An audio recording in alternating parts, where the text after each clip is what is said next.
Akron police officers were en route to a reported bar shooting when this wounded man flagged them down, pleading for help. Shot and barely able to speak, he offered little information. When the officers finally reached the sports bar, they were met with a scene that didn't add up. Victims lying outside, witnesses vanishing into the night, and a timeline full of gaps. As the investigation progresses, a horrifying truth comes to light. Human life meant nothing to the one behind it all. At approximately 11:23 p.m. on Friday, October 20th, 2017, 911 emergency services in Akron, Ohio received harrowing calls from witnesses about a shooting. Yeah, I'd like to report a shooting. Where? On Main Street at Idaho Bar and Grill. Somebody was shot? Yeah, they're shooting outside. I just heard it.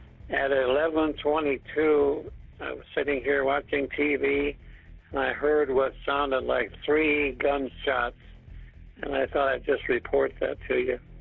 As dispatchers work to zero in on the exact location of the shooting, another call comes in that shares some crucial information.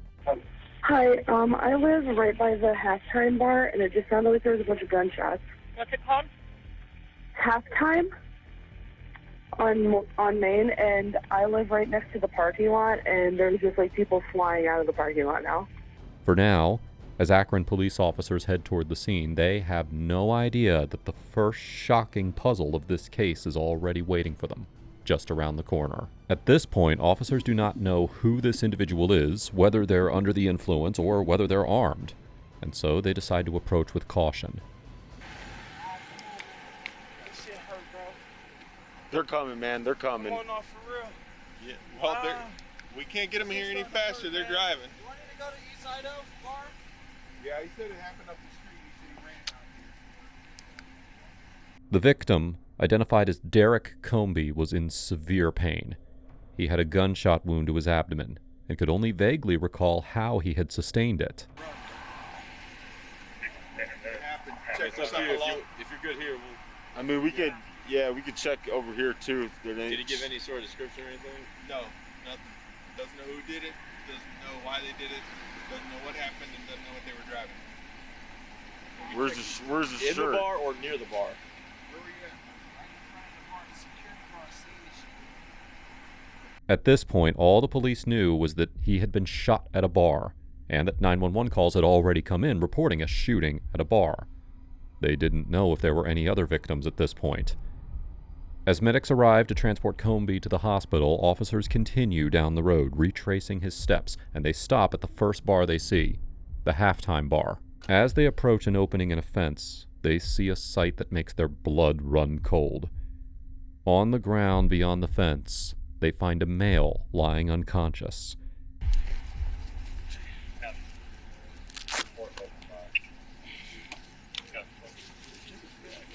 Hey, get some caution tape.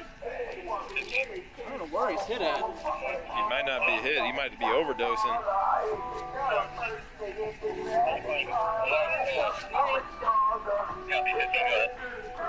Yeah, there's one. Right, yeah. In a chilling turn of events, officers now have a second gunshot victim just a short distance from the bar.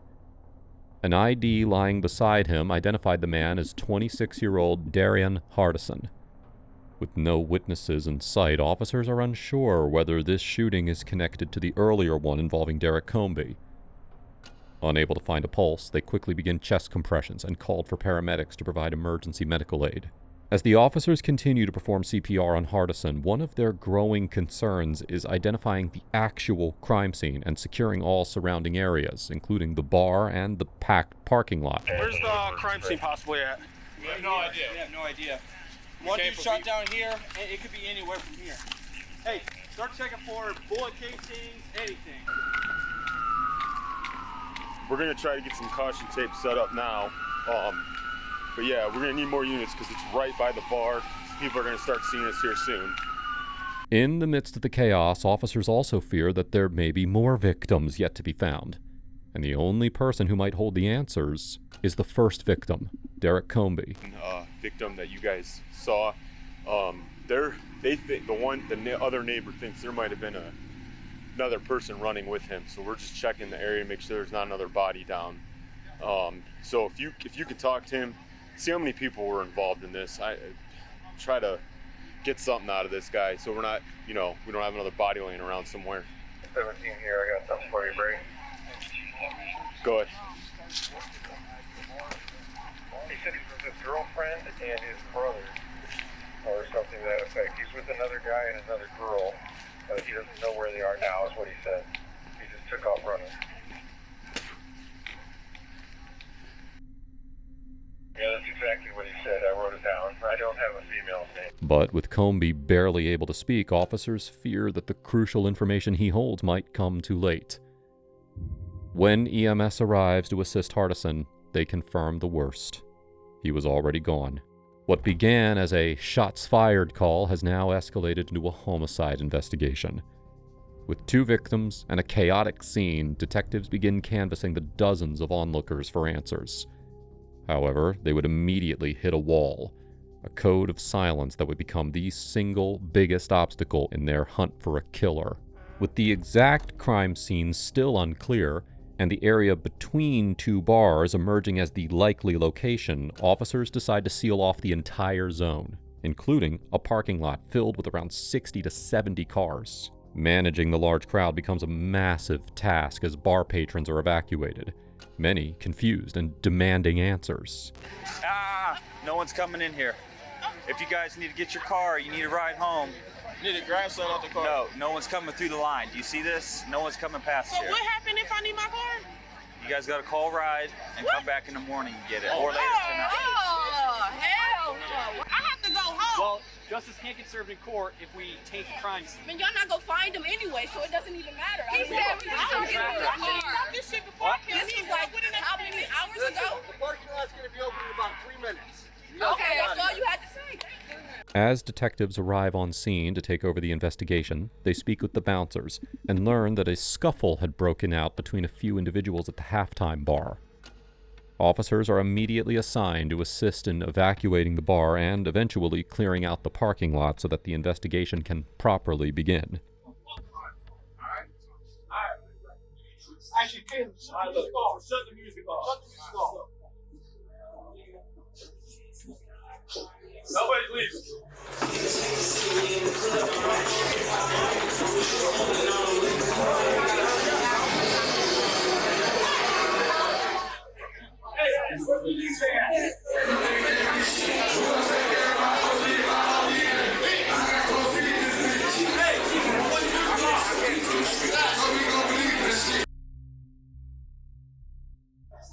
Why do you need our name and ID? What's that? Why do you need my name and ID? For a crime scene we have outside. Everybody who's in here will get their names and IDs. What's that?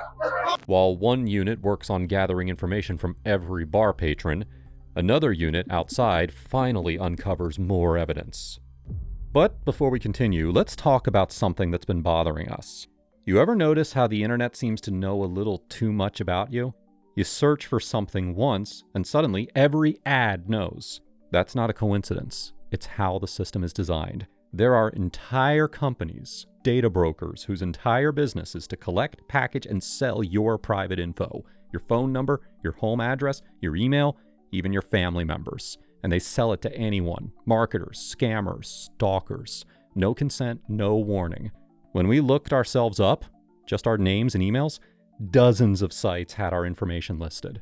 It felt like someone built a digital dossier on us and left it wide open.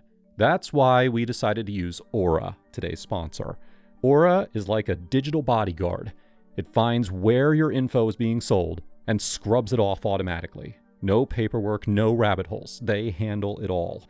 Aura doesn't just stop at removing your data from broker sites. It also monitors the dark web and alerts you if your personal information shows up. You'll get real-time fraud detection tied to your credit and banking activity, plus tools like a secure VPN, antivirus, and a password manager, all in one app.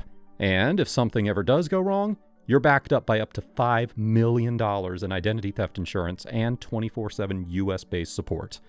Try it free for 14 days at aura.com/thevillains. In those 2 weeks, you'll discover where your data is being exposed and sold.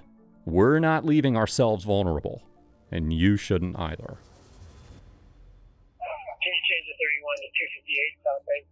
258 Miller. Hey, we got a magazine right here. Is that going to be east or west? Stand still, guys. Where? Right here. Say again? How long have you guys been here? East or west, Miller? That's going to be the same as the dude in there. All right, man. I'm not saying you are involved, all right? Stay in the car right now. I don't know yet. I don't know how far this is going to expand. We got a magazine and bullet right here. Yeah, we're not saying you guys are involved or nothing, but Y'all can search the car all day. I appreciate it. We just got this evidence right here and this blood. That's a whole. We're just going to get your guys' information. While officers had found crucial evidence, a quick interview with the owners of the car made it clear that they were not involved. Inside the bar, as officers continued clearing out patrons, others stepped in to speak with the bar's owner and examine the surveillance cameras that he had installed. While reviewing the surveillance footage, investigators spot a significant gap, a possible lead in what is quickly becoming a deeply tangled case. As the night draws to a close, detectives prepare to begin their initial round of interviews, starting the following day on October 21st. But it becomes increasingly clear that identifying the suspect is no simple task, and uncovering the truth will push them to their limits. They begin with the bar's owner, Didier, due to the glaring discrepancies that they had uncovered in the CCTV footage. Why don't you tell me from your perspective, what time did you get to the bar tonight? I got to the bar 8:45. Okay. Now, your security system runs constant, I'm assuming? It should, yeah. Okay. It should be 24 hours a day. Okay, so it's always on, you don't mess with it? Should be, yeah. Okay. Here's what I'm just going to go ahead and put it out there. Listen. I believe that somebody tampered with your video system. Okay? I believe I'm going to be able to prove that. Okay? Okay. And just to let you know, we are going to take your phone. We're going to do a search warrant on it. We're going to track what has been done with it, reference the video system. And we're also going to take the video system itself. Okay, now listen, here's where I want to give you your chance. Okay? If somebody threatened you or intimidated you in some way because they had done something and you were scared for your safety, then I can totally understand, doing something with the video. But you got to tell me about that. A crucial segment of the surveillance footage was missing, and it happened to be around the exact same time as the shooting. At this point, everyone with access to the bar's technology, including the owner, Didier, was on the radar. While investigators hadn't found concrete evidence yet, they strongly suspected that someone had deliberately tampered with the bar's surveillance system. All of the bar's technical and surveillance equipment was collected and sent over to a video forensic expert in the hope of recovering the missing footage. This was their real chance to unlock the mystery. And soon, the truth would begin to surface, revealing one shocking piece of evidence after another. The following morning, investigators received the autopsy report for Darian Hardison, confirming that he had died from a single gunshot wound. The bullet had entered his upper right arm, traveled through his chest cavity, struck his heart, nicked his liver and lungs, and exited out the left side. Investigators had gathered several pieces of the puzzle, but none of them could form a complete picture of what had actually happened. That truth remained locked within the missing surveillance footage. Within 1 day of the investigation, the forensic video expert was able to recover about 90 to 95% of the deleted footage. Now, while the police were still unable to identify who had deleted this crucial evidence, there was now a bigger puzzle to solve. One that this footage could finally help piece together and lead them closer to the suspect. The recovered footage included several camera angles, one capturing the back door, another focused on the stairwell, and multiple views from inside the bar side and the dance floor. The camera at the back door captured both victims, Derek Comby in a white shirt and Darian Hardison, the deceased, in a dark hoodie, speaking with each other. This confirmed that the two knew one another. The stairwell camera showed an individual wearing a hoodie stepping outside and then returning to the bar just a few minutes later. This same person was then seen approaching a group on the dance floor. One of the women in the group grabbed her purse, and the group formed a quick huddle. She was then seen handing something to the individual from her bag. Moments later, the individual quickly walked away from the dance floor, went back up the stairs, passed through the doorway, and then the camera caught flashes, followed by panic reactions from the crowd. This was the moment that he fired at both victims. The suspect then turned back inside the bar, where 4 of his friends confronted him at the staircase, urging him to leave immediately. But the footage didn't answer the larger question. Why? Was this a random argument, a gang rivalry, or something deeply personal? Finding the shooter was only half the battle. Understanding their motive was the other. Now, while the surveillance video provided a solid foundation for the investigation, detectives were still unable to make a definitive identification of the suspect. However, they did manage to capture clear images of the group that he had been hanging out with. The goal now was to identify them and hope that they would lead detectives to the shooter. Armed with the recovered footage and images of the group, detectives devised a plan to draw the suspect's friends out of hiding. They released the photos to the public through news and media channels asking for the community's help. The response is swift, and calls begin pouring in. Eventually, 2 individuals from the footage, Tarika and Tommy, come forward as witnesses. But if investigators thought that they had finally caught their first real break in the case, they were in for a rude awakening, because identifying the suspect was still far from reach. From the very beginning of the interview, it is clear to investigators that Tarika didn't want to be there and had come in with rehearsed answers. There's a reason why you're down here. There's a reason why your photo's out there. So there's a lot of things that we already know about this investigation. We just want to get your side of the story. No, like, I really don't even remember. I was so drunk. I don't remember nothing. I don't even remember being there. You're likely going to get yourself arrested with stuff like that. You come with the guy, you leave with the guy. We know you know who he is. I don't know who he is. Okay, he's with you all night. You guys are, you know exactly who he is. I don't know who he is. And we all was at the bar together. It was a lot of people. It was a concert. Yeah, but it wasn't just another dude at the bar. That guy's with you. Yeah. He's a friend. The whole entire bar has cameras. Mm-hmm. So we got cameras, video footage of you guys showing up together. Did I see it? Together. No. Oh. We got video of you guys showing up together. We got video. I mean, we was probably outside when everybody else was outside. We was all about to go to the club. It was a concert. That gentleman, you don't know. You asked him to leave. You like grab him, like, come on, it's time to go. You know him. I don't. I mean, the video shows it obviously. I don't know. Okay. Well, you guys are together on the dance floor. You guys are together on the way in. Yeah, I was driving. I was friendly with everybody. Well, listen, you guys. That's what I do when I drink. I talk to everybody. I be all in the security face, trying to kiss them. I mean, that's how I get when I drink. Well, that's not what the video shows, though. That's not what the video shows. The video shows your core group of people that you were with, that you arrived with, that you were on the dance floor with, that you left with. It was clear that Tarika wasn't intoxicated to the point of having no memory of being at the bar or what happened afterward. But when she refuses to share any meaningful information, the detectives shift their approach, changing tactics in the hopes of getting her to talk. You can ride with your statement that you gave before and go to the county, okay? Or, I mean, we got this picture, everything. We'll show you that so you know we're not tricking you. So you know we're not tricking you. And then, or you can go back into room 7, and after we show you so you know we're not lying, then you can give us an honest statement about everything, and we'll give you a second chance. Okay. Okay?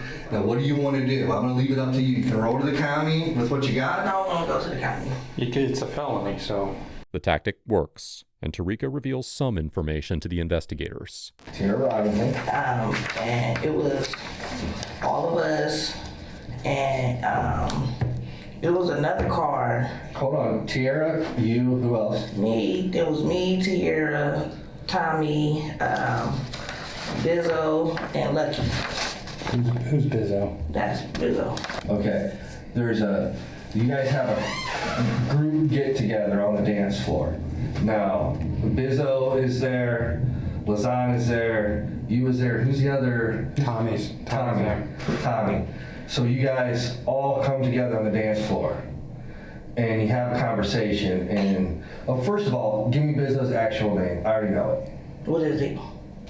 Detectives now had a name, Queitin.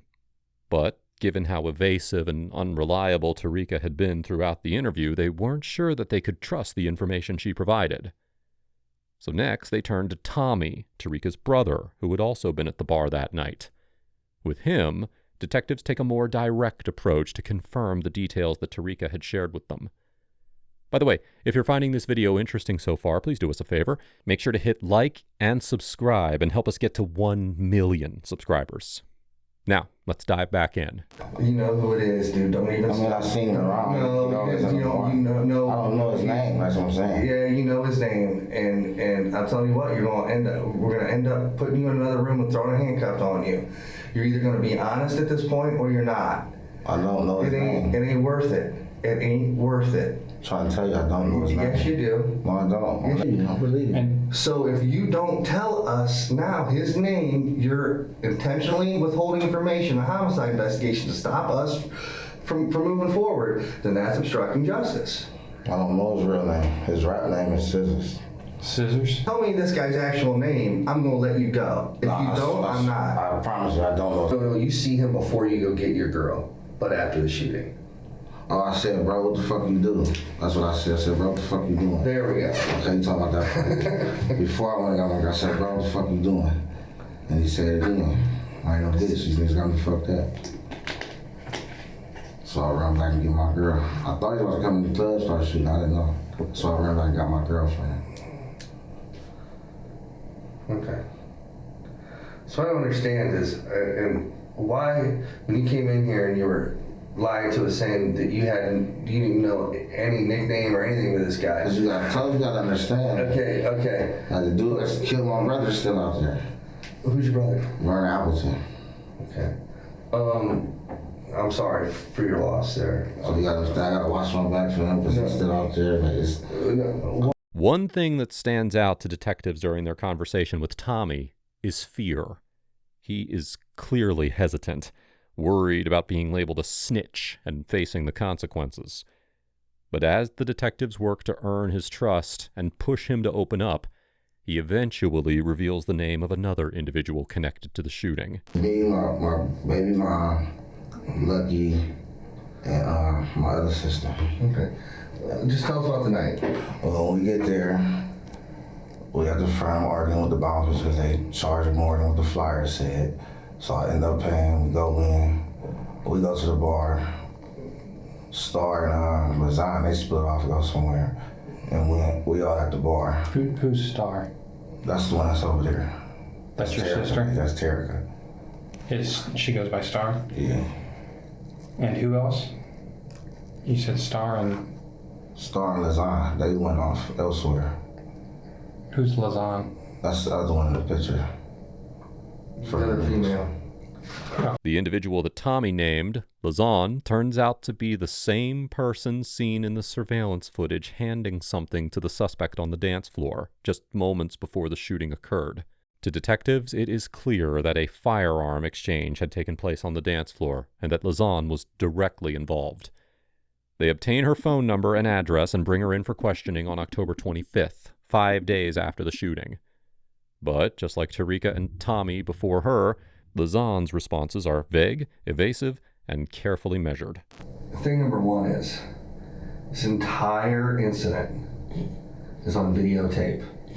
Everything we're going to be asking you about, for the most part, we already know because it's on video. Everything that I know personally, I don't know much. All I know is that I was drunk. Listen, I was off cocaine, I was off ecstasy, and I was drunk out of my mind. If you see on the picture, I was holding myself up with my hand. I was fucked up. They're saying that, the story that I got, that everybody was telling me what happened, all I can go by is what they said because I don't know what happened. I didn't even know nobody got shot. And that's the honest to God truth. Well, first I want to say, why am I being charged? Okay, we're gonna explain it to you. We want an honest to goodness, best of your recollection Did statement. you understand where I'm coming from? If I'm telling you, obviously you feel like you know something that I don't, and I don't really know anything. I'm just going to tell you what I know. Okay, but ma'am, all your charges stem from what's on the videotape.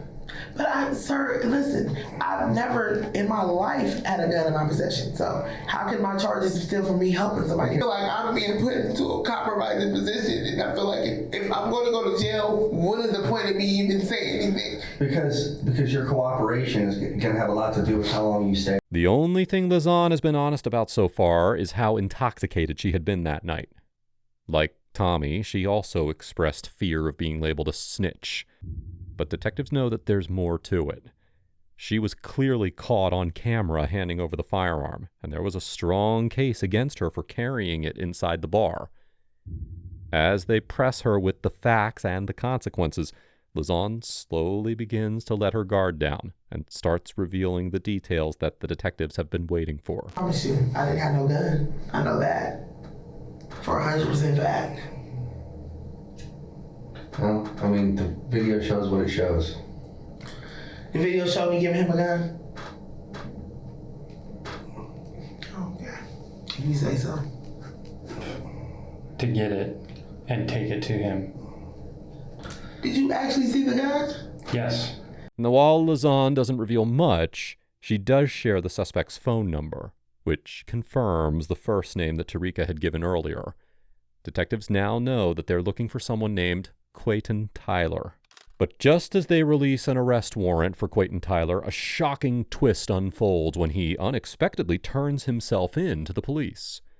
And what he's about to share is nothing like what the detectives have anticipated. On the 20th, about 11 o'clock, you were there with a group of friends. I wasn't there. So you're saying that you never went to the halftime bar with any of your friends? No, I don't know about that. Okay, and I understand I mean, this is a tough situation for you to be in. You understand this? I'm lost. Like I said, like I've been seeing like that. I've been seeing like news. I seen my face. I'm lost in the sauce. Like I wasn't there. I don't know nothing about none of that. Straight up, Tyler denies ever being at the bar. And as the interview unfolds, he continues to deliver one shocking denial after another. Do you know somebody by the name of Tarika Robinson? Never heard of nobody in that in my life. You don't know Tarika Robinson? I don't know nobody. Somebody by the name of, one second, Tommy Robinson? No. Never met him before? No. He's not your friend? No, like I seen him around, like we seen around, like yeah, like you know what I'm saying. But you don't know him? Like not like all the way first, like you know what I'm saying. Like, and the other name I mentioned, that's his sister. You don't know her either. From what I understand, like you've known these people your whole lives, went to school with them. They played on South Rangers with you, football back in the day. I mean, these are lifelong friends, people that you're pretty close with. Is that accurate? I don't even remember a South party like that. I only played 2 seasons, so ain't no telling. But these aren't lifelong friends that are good buddies of yours? While Tyler flatly denies ever knowing Tarika or Tommy, both had told detectives the exact opposite during their earlier interviews. And did you guys go to school together? No, we played for South together. I was a cheerleader, he was a football player. South Ranger. How old were you?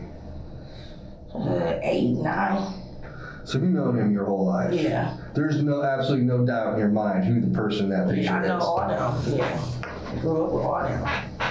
Did you have a party back in July at your house? July.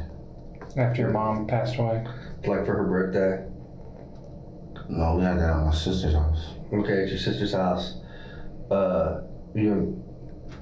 Quinn was there? Yeah, I think he did come.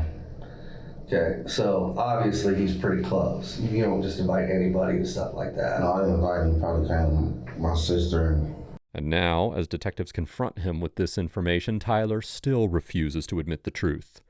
Frustrated by his continued denials and lies, the detectives shift gears, becoming more direct and confrontational. We spent a lot of time doing this. That's why I'm telling you, you know, and you don't have to tell me anything, but I'm going to tell you this, okay? Yeah. I'm going to be able to prove with 100% without a doubt that you were at that bar on Friday night. Okay? So what if I said that we have a video with you on it, coming in the bar, getting patted down, arguing about paying the $20? I don't know nothing about that. You don't know? I don't know nothing about that at all. You don't have a twin brother, do you? No, no. Okay. Yeah, he's. Can I see the tattoos on your hands? Yeah. What's this one here? No, this is just a flame. That's why I let lucky number 7. Like, have you ever? I like gambling and stuff. Have you ever seen anybody else with a tattoo like that on? No. Yeah, it's kind of funny because there's a guy in the video with the same tattoo on the night of the homicide. I don't know, man. Yeah, it's kind of funny because the guy's actually walking down the steps coming in the bar with the camera facing him, and he's got his hand on the wall, and it's clear that the tattoo's on his hand that matches yours. And you've never seen anybody with the same tattoo? I know. If it is, it'd be shocking to me. Yeah. Well, you think it would look if we had a digital record of you being there, besides the video? It couldn't be me. It couldn't have been me. It couldn't have been? Gotta be a mistaken identity. Even with the tattoos? It gotta be a mistaken identity. Somebody got some tattoos like these all messed up. Yeah, it's kind of weird too, because the guy that committed the homicide, he's left-handed. Is that him? Yeah, just like you. Oh no. It's kind of odd. I don't know nothing about that. You don't know anything about that at all? Nothing.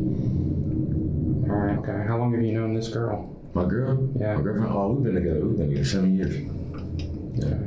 Why would she be so concerned about this homicide? Oh no, I don't know nothing. And really worried about what people are going to say? I don't know about nothing. I don't know about nothing. Okay. I never heard of none of that. You never heard any of that? No, I don't know nothing about none of that. Okay. You don't know a lot of stuff. Yeah, I don't know because I'm shy, I'm lost. Like, I don't know nothing. Lost. Okay. You don't suffer from like blackouts or anything, do you? No, not at all. No. All right. Not at all. All right. With the surveillance footage and witness accounts lining up, the detectives finally placed Tyler under arrest. But one major question still looms. Why? They still have no clear motive and no confirmation on whether Tyler knew the victims prior to the shooting, or what even led to the deadly confrontation. And just as the detectives are working to build a stronger case, an inmate named Anthony comes forward. So, I understand you got some information reference that. Can you tell me what's going on with that? I got some of the info from the deputy, but I just want to hear from you what's going on. I mean, I've been knowing Queitin forever. Okay. We grew up in the same neighborhood. We all hung out together. Okay. Long story short, I was approached by a family member of Queitin's to take a murder for hire for 2 of the witnesses that said to testify. Who is he to Queitin? So, how did he approach you? Once he gave me a call, and he said he wanted to meet up. His grandmother stays on Hayden Avenue. Is this when you were out? Yes. Okay. DeMonte calls me, said he wants to meet up. We meet up at his grandmother's house on Hayden Avenue. Okay. He tells me what the whole meeting was about. He was talking about QB, and he said, Bizzle been trying to get in contact with you. Nobody got your number no more. I'm like, well, you can give me my number. You got it. I'm like, what's going on? He said, well, we want you to do something. 2 of the witnesses, they need to get iced, you know? Okay. I was just like, damn. I'm like, man, that's kind of deep, heavy. I'm like, that's some real shit. I'm like, if I get involved into this, I'm like, right. This is a little deep for me. That's what I tell him. I said, Monte, this is a little deep for me. He pulls up $2,500 and just leaves it on the seat. He said, damn, we need you to do this. We know you can do it. And he's like, I'll call you in a minute. Okay. He got out of the car. I didn't talk to him for another 2 days. Okay. He called me back 2 days later. He said he wanted to meet again. And he met his grandmother's house again. So every time I met him, I had the same $2,500. Another $2,500? No, I had the same $2,500 that he initially gave me. And I attempted to give it back to him. I said, here, I'm like, I don't want nothing to do with this. This shit is hot. I'm like, I ain't got time for it. And I'm like, come on, man. I'm like, we all know each other, and we supposed to be niggas, and it's, you know what's going on with Bizzle. Don't nobody else want to do it. Can't nobody else get it done like you. I'm like, man, I'm cool, man. And as Anthony shares more details about the intended targets, some of the fears that the earlier witnesses had expressed now become painfully clear. He left me a piece of paper that had supposedly Tarika's address. Tarika was one of the supposed witnesses that said he testified. He left her address and said, just go get it done as soon as you see her. Did he tell you who the second person was that won ice? Tommy. He had told me that Tommy was, I guess, supposedly on the run right now. So he said Tommy would kind of be hard to get, but he said if I get Tarika, it wouldn't be no issue getting Tommy. With Anthony's statement confirming that he had spoken with Tyler about the shooting while in county jail, one crucial piece of the puzzle still remained unsolved: the motive. That long-awaited answer would finally come from Lazan, who was already behind bars serving time for her involvement in the case. Then she pulled up, because we had little words through text message. And as I said, I don't appreciate nobody putting my name in their mouth and lying. And she pulled up and she told me his version of the story. Whose version of the story? QB's. And what's he say? He said that we was all in there dancing and kicking and blah. He went outside. No, we was all dancing. I guess he went outside and asked somebody for a cigarette or whatever happened, and somebody called him a bitch ass nigga. He came back in and his bro gave him the gun. And I was like, then what happened? He said that we all got in the car and went to Nickelbeats to the other bar. So he's saying that he shot somebody over a cigarette? Or calling him a bitch ass N-word? Bum ass bitch ass nigga, however you say it. Wow. A Summit County jury found Queitin Tyler guilty of 2 counts of murder with firearm specifications, 2 counts of felonious assault with firearm specifications, and a 4th-degree felony for carrying a concealed firearm. He was sentenced to 23 years in prison. Despite the gunshot wound, Derek Comby survived and made a full recovery. If you think this case was horrific, you need to check out my video on the secret CCTV that recorded the unthinkable.